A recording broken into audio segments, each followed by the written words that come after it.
Olá, alunos, bem-vindo à nossa aula de Física, professor Antônio Carlos que vos fala. Nossa aula de hoje será destinada aos nossos alunos do primeiro ano.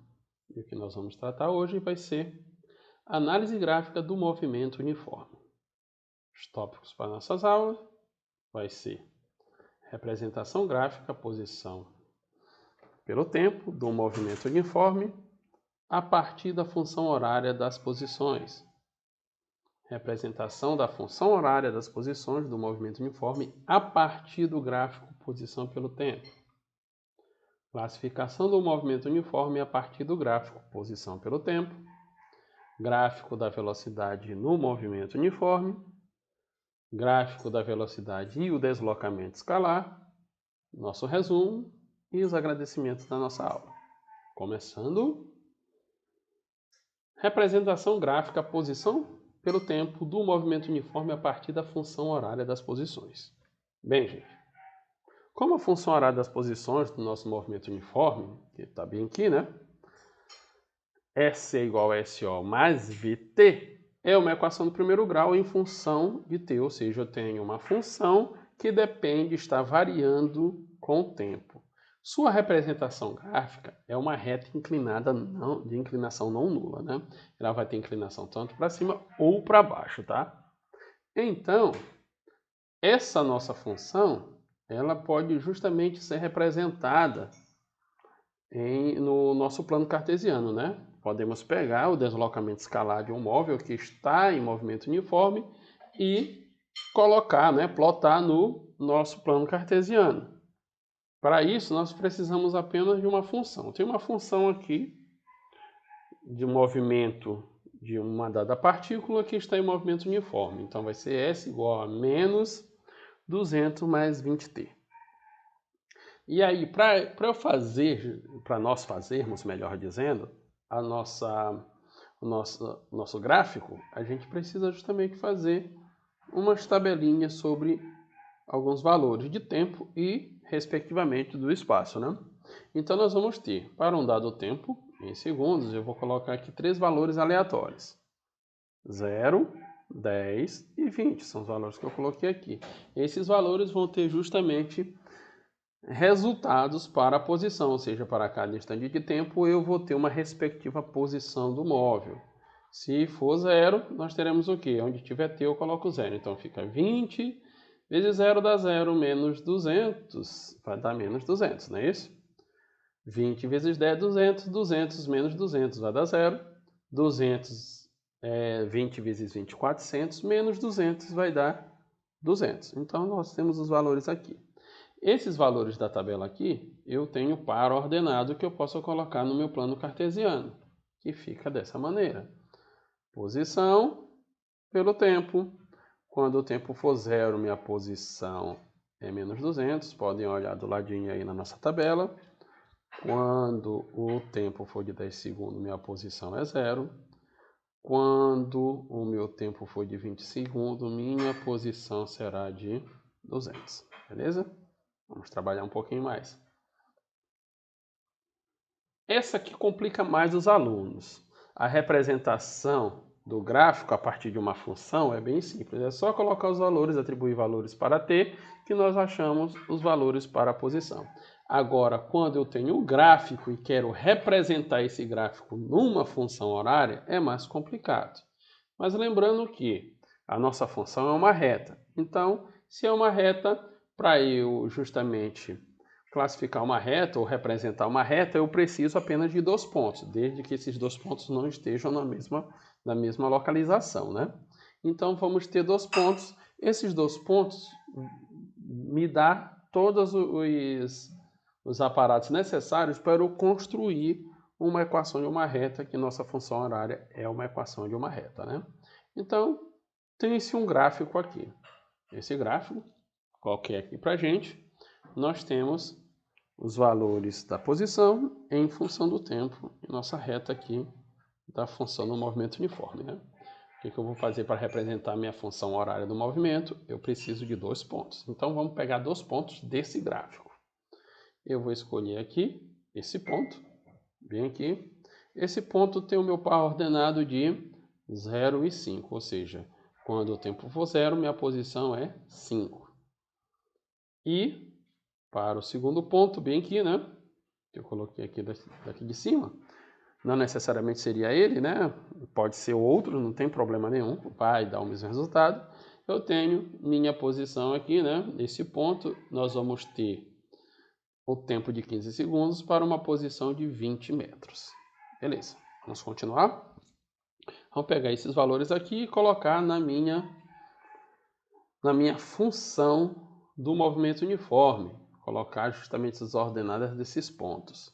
Fica dessa maneira. Eu tenho a função literal do movimento uniforme, eu vou botar esses valores do ponto 1 para essa nossa equação litoral. Então, o que eu vou fazer, gente? Olha só. O tempo é 0 e o espaço é 5. Então, fica dessa maneira. V vezes 0 vai dar 0, né? Então, minha posição inicial é igual a 5 metros. Esse é um ponto que a gente encontra, né? Já temos um valor que vai ser utilizado na nossa equação. Toda equação, né? Nós vamos ter que encontrar o valor da posição inicial e da velocidade, pessoal. Só relembrando aqui, tá? Para uma posição 2, né?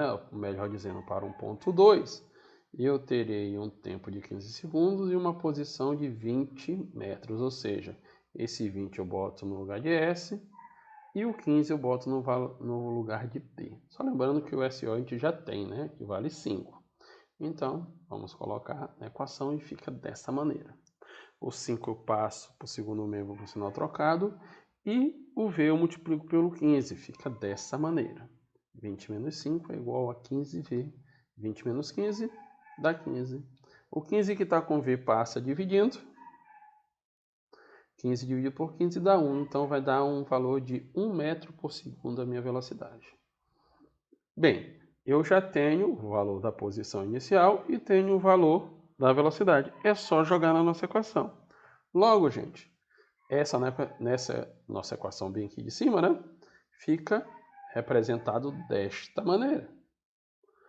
Só simplificando, né, 1 vezes t dá t, nós temos a função horária bem aqui.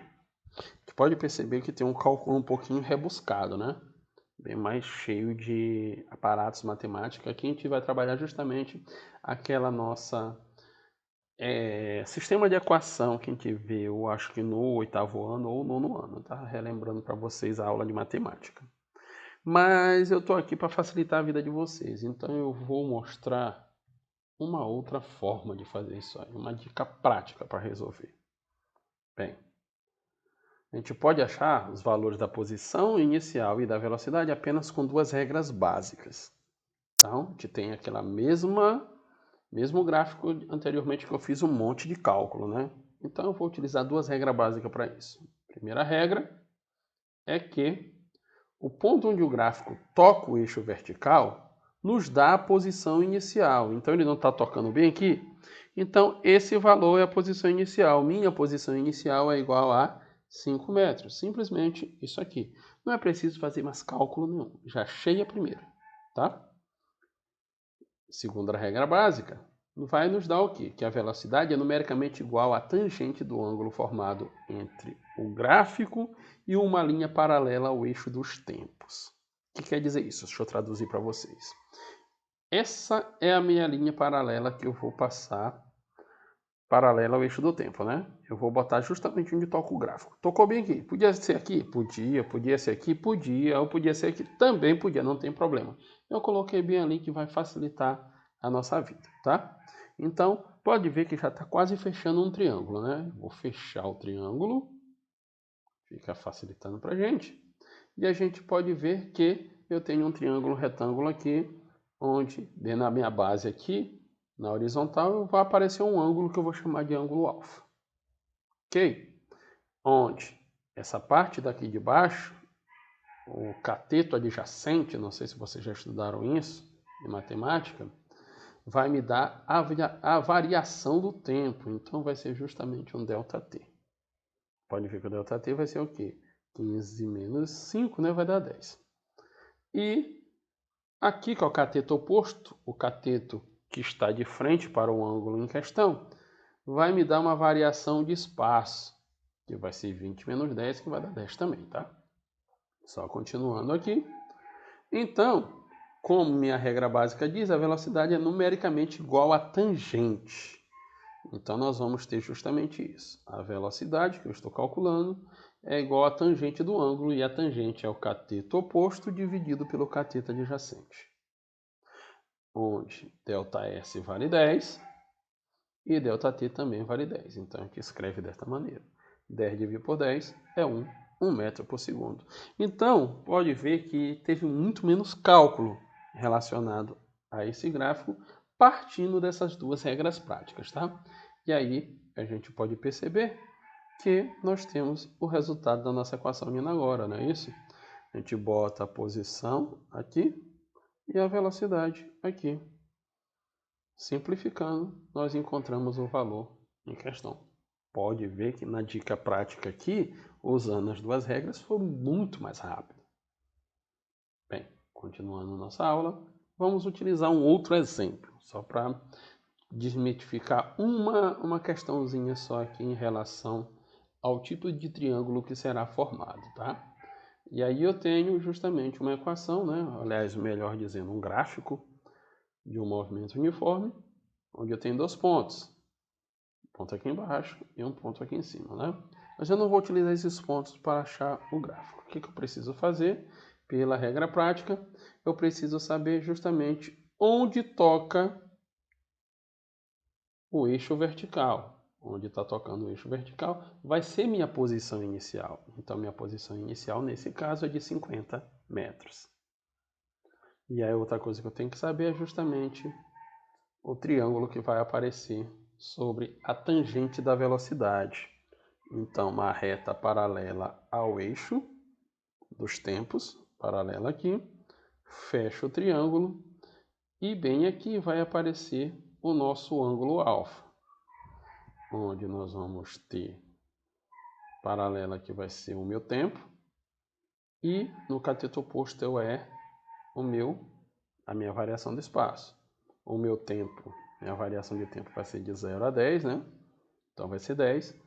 E do espaço vai ser de 0 a 50, que será 50. Então, nós vamos ter justamente isso aqui. Então, teremos dessa maneira. Por que que apareceu esse negativo bem aqui, gente?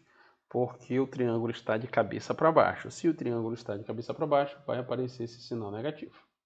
Só isso aqui que é o grande lance para a gente, tá? Então, nós teremos justamente o ΔS vai ser menos 50, porque está de cabeça para baixo e a gente pode perceber que o gráfico está descendo. E o tempo vai ser de 10. Dividindo isso aqui, nós temos a velocidade de menos 5 metros por segundo.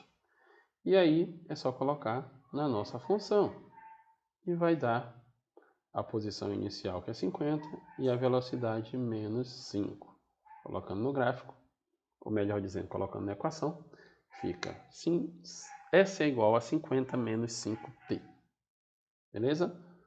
Pode ver que o tipo de cálculo aqui é bem mais simples, bem mais rápido, pela dica prática. Próximo tópico. Classificação do movimento uniforme a partir do gráfico posição pelo tempo. Bem, sabemos que o movimento uniforme é classificado em movimento progressivo e retrógrado. E sua classificação a partir da função das posições é feita da seguinte maneira, né? Eu tenho nossa equação aqui, literal do movimento uniforme. Se ele for um movimento progressivo, a minha velocidade é positiva, maior que zero. E se o movimento for retrógrado, a minha velocidade é menor que zero, ou seja, negativa. Nos exemplos aqui, nós vamos ter um movimento progressivo, a gente pode ver que a velocidade aqui é positiva, tá? O que vale é quem está com T, tá? O que tiver lá positivo ou negativo não vai me interessar. Então, pode ver que a velocidade é positiva, então o movimento é progressivo. Já nesse outro caso aqui, o meu movimento é retrógrado porque minha velocidade é negativa. Bem, a partir da função, é simples descobrir se o movimento é progressivo ou retrógrado. E a partir do gráfico, como é que fica? A partir do gráfico, também podemos classificar o movimento uniforme, assim como se pode destacar algumas características do movimento descrito no mesmo gráfico, tá? Então, nós vamos fazer o seguinte. O movimento progressivo, a partir do gráfico, ele vai aparecer dessas três maneiras, tá? E a reta sempre será uma inclinação ascendente, ou seja, sempre vai estar inclinado para cima. Ela aparece dessa maneira, dessa ou dessa. A gente pode ver que o gráfico está sempre inclinado para cima. O que está modificando é justamente a posição inicial para o nosso móvel. Nós temos uma posição inicial igual a zero, onde parte da origem do gráfico, uma posição inicial maior que zero, ou seja, já está acima, ou seja, tem o eixo zero bem aqui, já está mais acima, e quando é menor que zero, quando ele já está partindo antes da nossa origem, ou seja, do nosso referencial. Isso quer dizer o quê? Quando a posição inicial é igual a zero, ele está partindo justamente do referencial, da origem, ou seja, o carrinho que vai se movimentar bem aqui está partindo da origem, que é zero. Quando a posição inicial já é maior que zero, ou seja, o início do estudo do movimento, o carrinho já passou da posição inicial. E quando for menor que zero, quando se dá a partida do estudo do movimento, o carrinho ainda não ultrapassou a posição de origem, né, do nosso referencial. Mas em todos os casos, ele está sempre se dirigindo na direção positiva, ou seja, crescente da trajetória. No movimento retrógrado, a reta já vai ter uma inclinação descendente, tá? Vai ser inclinado para baixo, minha velocidade é negativa. Então, ela vai aparecer dessas três maneiras também. Pode ver que a inclinação vai ser agora para baixo. E aí nós temos justamente o estudo das posições novamente. Quando parte da origem, S igual a zero, o carrinho está partindo da origem e está indo para o lado esquerdo, ou seja, sentido contrário do eixo positivo da trajetória. Quando ele parte já depois da origem, melhor dizendo, né, o sentido positivo aqui, ele está já à frente do referencial, mas está andando de encontro a ele, ou seja, ele vai estar também andando em sentido contrário da trajetória. O carrinho está andando contrário, tá? O positivo está para um lado, ele vai estar andando para o outro. Já no outro caso, a posição é menor que zero, ou seja, ele já está antes do referencial e ainda está se locomovendo para mais distante ainda, sempre no sentido contrário ao sentido positivo da trajetória. Beleza?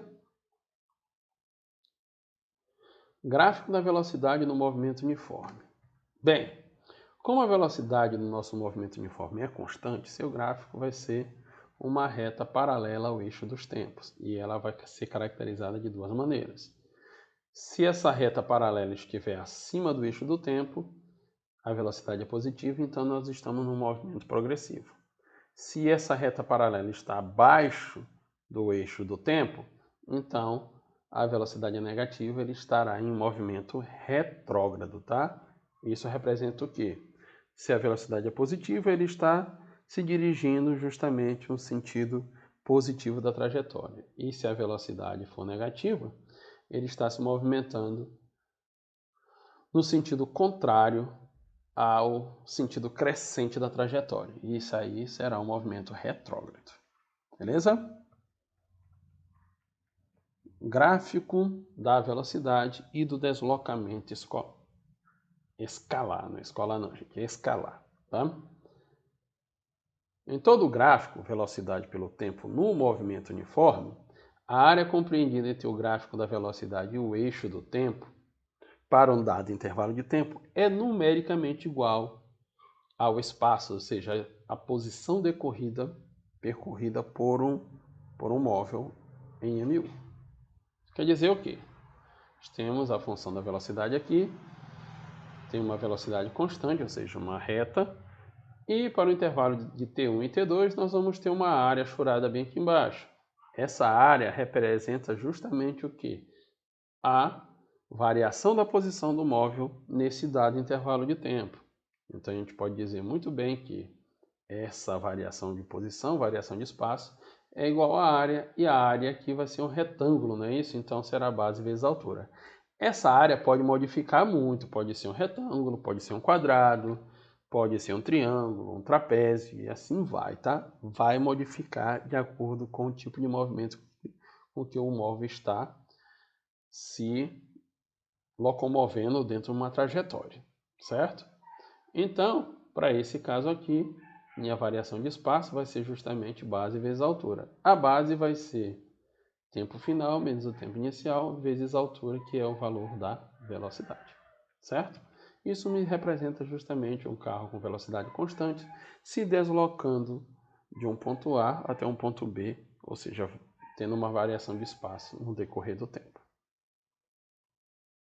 Observação para a nossa aula aqui a respeito do gráfico da velocidade e o deslocamento é que, a partir desse gráfico, velocidade pelo tempo, o deslocamento escalar pode assumir três características.